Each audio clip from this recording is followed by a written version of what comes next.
He got poked in the eye the other day, and we just want to be careful with that. With the linebackers, what's been your take on Cole Holcomb's camp so far? Oh, I think he's had an excellent camp. He really has done a nice job. You see his retention from last year has been excellent. Last year, I don't know if you remember, but he missed about, a week and a half. Now he's back out there and running around doing things that we hope he could do, and he's done a great job. He really has. Hey, Ron, what were your thoughts about the quarterbacks today? I thought they did a nice job. I really did. They both had their moments. I think as you look at it, Fitz is getting more and more comfortable, and you see you see Taylor really just kind of picking up where he left off. There were a couple shots today of him moving around, making plays, and that's kind of what we expect from both of them. And then Steven took advantage of his opportunity to get a few more reps today. He's got a ways to go, but we like his talent. We like who he is as a young football player.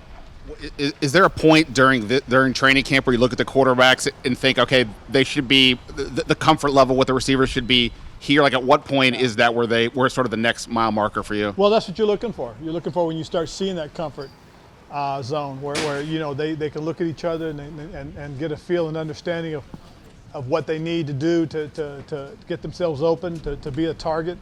And for Fitz and Taylor to be able to read that and know when to work towards them. Ron, when you guys drafted Antonio Gibson, you had mentioned you had Christian McCaffrey in Carolina, and I know he had the toe injury, but have you seen elements of him being able to do those kinds of things, obviously running, getting split out wide? What capabilities does Antonio Gibson have and kind of the potential he has? Well, you watch him and just remembering what he did coming out of college, and you saw him line up as that wide receiver and beat linebackers and beat safeties and every now and then beat the nickel. So he's capable of that. We mix him up. You guys don't get to see it all, but some of the stuff that we do with him, is working towards creating that mismatch that you look for, that opportunity for us to put him somewhere and say, hey, we like what we got, let's go get it. And has his toe injury at all from last year, change the way that you've used him this year at all, or bring him slowly along? No, he seemed to have bounced back from that. It hampered him a little bit during OTAs and minicamp, but right now so far it's been really good, and we got to be smart and keep an eye on it. So how have you seen him kind of handle the new, going out wide and using that college skill set? I think he's handled it very well. I mean, again, it's a little bit of a throwback to what he did in college, and how they use different ideas and ways to get the ball to him and get it in his hand.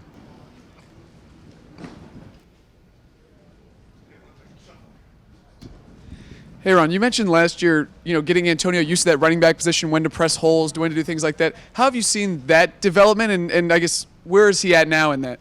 He's getting a much better feel for it.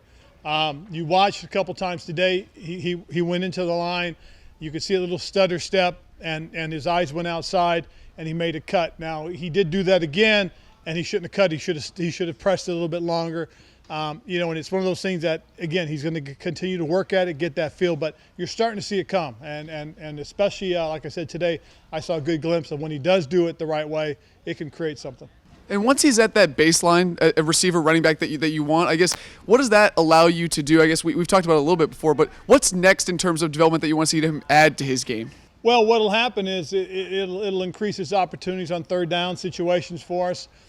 It'll also add to being able to do some different personnel groupings where, you can put him in there with two running backs, which we did last year. And now all of a sudden one of them splits out and one stays in the backfield. And depending on how the defense reacts, we'll run a certain play. So that's what it'll do for us. It'll open up the playbook a little bit more.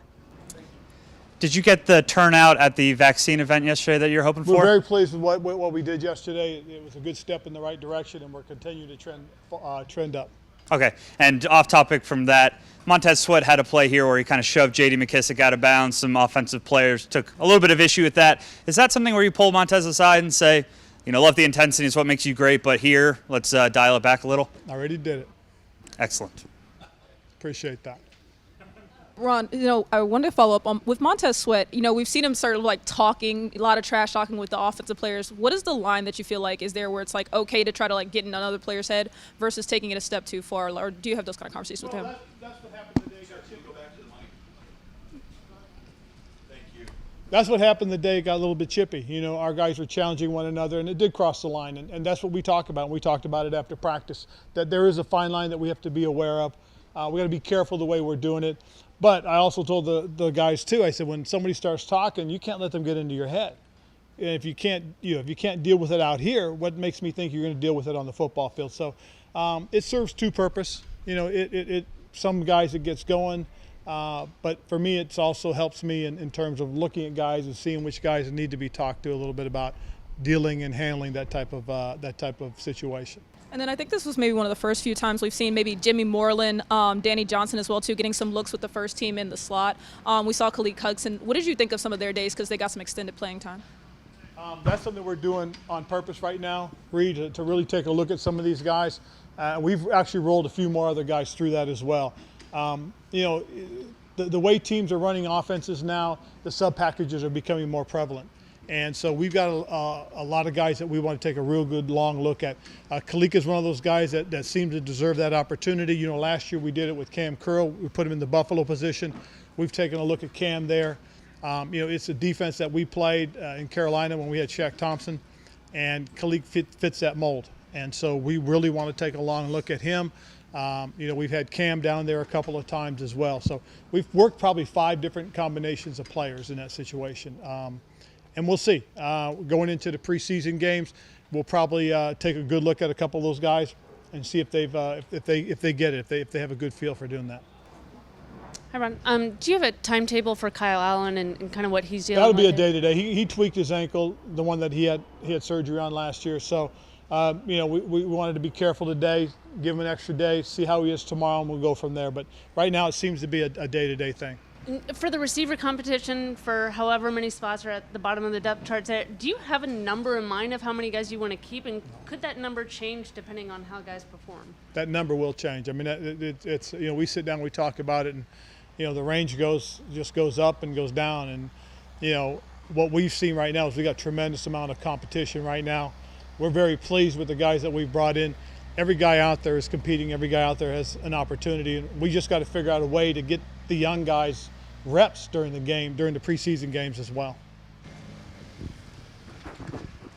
Going back to Antonio Gibson, and we've obviously talked about how he had played receiver in college, but what are some of the little things that he's had to get used to playing it from the running back position in the pass game? Because it's more than just, hey, he's got the hands. What are some of the little things that you're still looking at for him to kind of get there?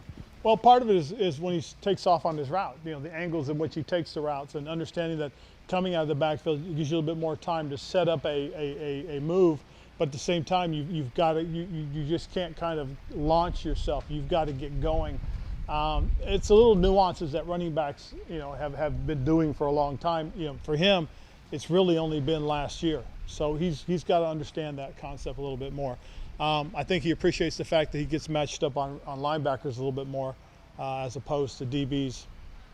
Things that you guys had talked about last year, you didn't want to overload him mentally because there's a lot to learn at running back.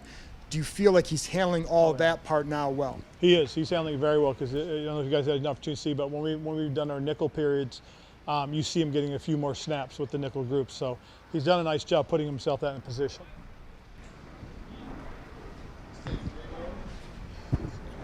Hey, Ron, I know you're still several weeks away from, you know, making big decisions, cuts and whatnot, but you have some big competitions, offensive line, wide receiving group. What are some of the characteristics or traits that you'll look for to kind of make those tough decisions on who makes the team and who goes to another, goes home? Consistency of play.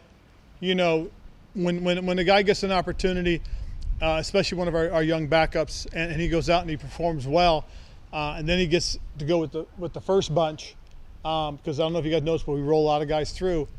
He gets with that first bunch and he doesn't play as consistent. That's a little bit of a red flag for us, because then we know he's not ready to be in that type of competition. But if he gets a chance and he plays well, performs well, communicates with those guys, now you start going, okay, there's a guy that, hey, we got to, you know, let's keep an eye on it. And what'll happen is a couple of those guys that show us early on, you know, the next week and a half, they'll get an opportunity to play with the first bunch in the preseason games. When it comes to those big decisions, how much of a factor will, if this player is vaccinated or not vaccinated, will that come in to that decision making at all? No, because again, we know we're going to have guys coming into the regular season that are unvaccinated. And so if that's the case, if it comes down to it, we're gonna take who we think is the best player that gives us a chance to win. But they also make sure they understand that the protocols are real. What we're going to have them do, the masking, the social distancing, the grab and go. They're going to have to do it. The contact tracing, all that. And that's just the way it's going to be. If you're vaccinated, great, and if you're not, you're following the protocols to the dot. The league came out with its penalties. We're going to follow those to the T, and that's just, as I said, that's the way it will be for us. Hi, Coach. So you have Landon Collins back this season. What do you feel like he could bring different to the defense that maybe you didn't have last season? Having Landon, go down in the Dallas game was a little bit of a blow to our defense. One of the things that you love about him is his physical nature. He is a big, high-impact player.